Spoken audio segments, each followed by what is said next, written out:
Baru aja semalam gue udah ngebantu tugas intelijen pemerintah Republik Indonesia. Kita udah nge-spill beberapa akun yang bisa ditelusuri untuk mencari dalang semua kerusuhan yang terjadi hari ini yang sudah sangat merugikan banyak sekali masyarakat dan beneran korban jiwa. Ya, bukan pemerintah sudah mencari itu ya. Nah, cluenya Pak, bukan dari asing Pak, dari kekuasaan itu sendiri Pak. Dari tamaknya, dari keserakahan, dari rasa sakit hati mungkin, dan rasa ingin lebih kuat dan lebih powerful. Dan Bapak bisa telusuri sendiri dari akun-akun kayak Heraluk, Tekarot 007, Masvel, dan Andrew Chan. Ya, kita baca ya, Andrew Chan. Dan buat teman-teman juga bisa pelajari sendiri kenapa yang gue kasih contohnya Twitter, karena kalau di TikTok bisa dihapus gitu aja, bisa hilang gitu aja kan, rata-rata anonim semua ya. Anonim, terus pura-pura pakai bendera One Piece gitu ya, Straw Hat gitu, terus tiba-tiba hilang. Tapi kalau di Twitter kan bisa ditelusuri gitu, afiliasinya kemana, siapa yang mereka dukung, siapa yang mereka lawan, dan bagaimana mereka selama ini melakukan fitnah dan doxing kepada orang-orang yang bertentangan dengan mereka. Itu ada tuh, siapa sosok yang sering dibela, instansi mana yang sering dibela, kadang mereka split nih pembelaannya, tapi jelas kok di situ.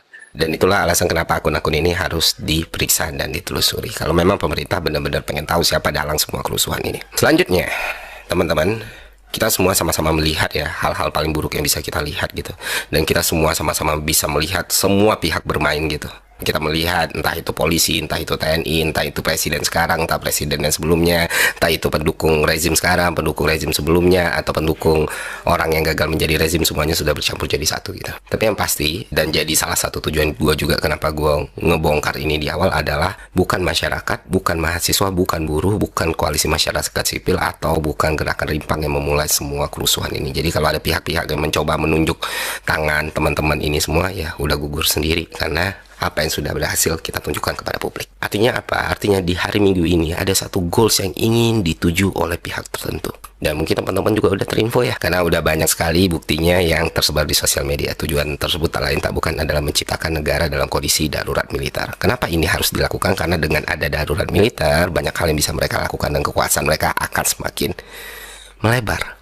Bukan cuma soal tindakan kekerasan, bukan cuma soal tindakan pengamanan, bahkan penyitaan aset untuk kepentingan negara bisa dilakukan ketika negara berada dalam keadaan darurat militer.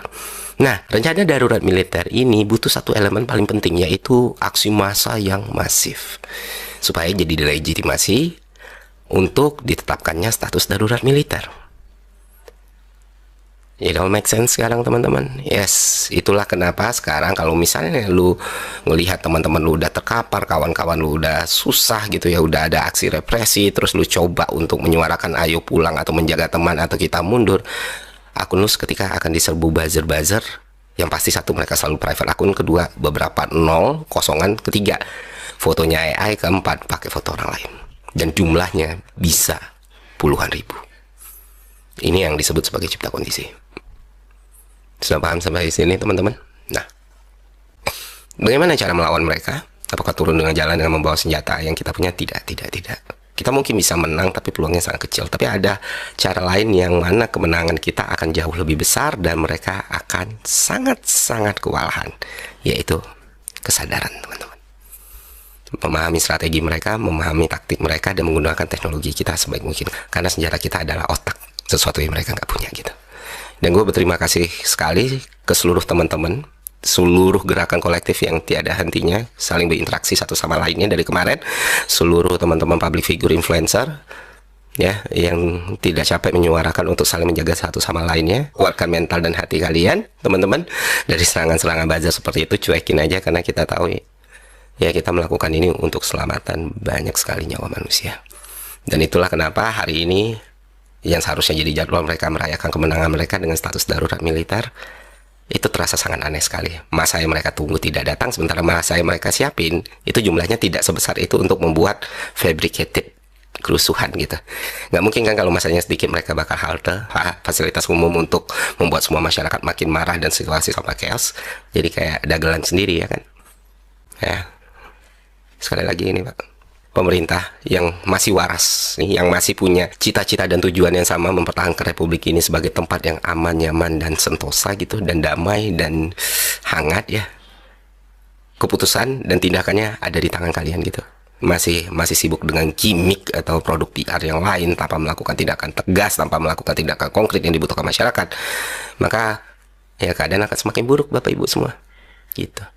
Dan sebenarnya tuntutan masyarakat kan nggak berat-berat amat ya. Pertama, semua rencana lu untuk naikin tunjangan anggota dewan itu batalin aja semua. Mereka sudah melakukan hal yang buruk, ngomong hal yang buruk, dan menciptakan semua kondisi ini jadi semakin buruk. Ya cabut beberapa tunjangan yang mereka punya. Ya anggota-anggota dewan kita yang menyiram minyak ke api, walaupun mereka sudah minta maaf, walaupun mereka sudah mengatakan nana ninu gitu. Gue nggak tahu mereka minta maaf karena menyesal telah menyakiti publik atau karena takut harta kekayaan mereka hilang gitu ya, apapun itu ya. Tapi mereka udah minta maaf, cuman minta maaf aja nggak cukup. Sesekali lu tunjukkan jiwa kesatria lu mundur daripada dipecat, lu mundur dari jabatan lu sebagai anggota dewan. Seenggaknya itu sedikit menyelamatkan kehormatan lu, karena lu udah menyakiti pihak yang paling nggak boleh lu sakiti, yaitu masyarakat yang lu wakilin.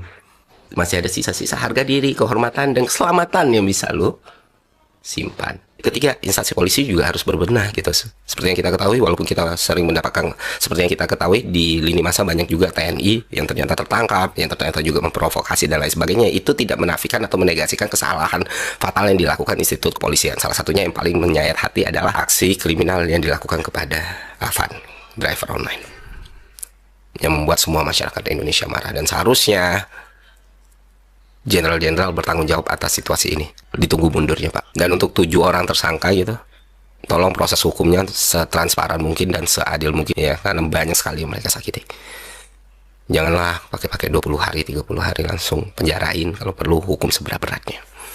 Inkompetensi, ketidakmampuan, ketidakcakapan instansi Polri kita, yang mana mungkin itu bisa dievaluasi besar-besaran juga ya, penerimaan BRIMOB-nya. Jangan dari SMA umur 17-18 tahun yang masuk polisi cuma terobsesi biar bisa halode gitu.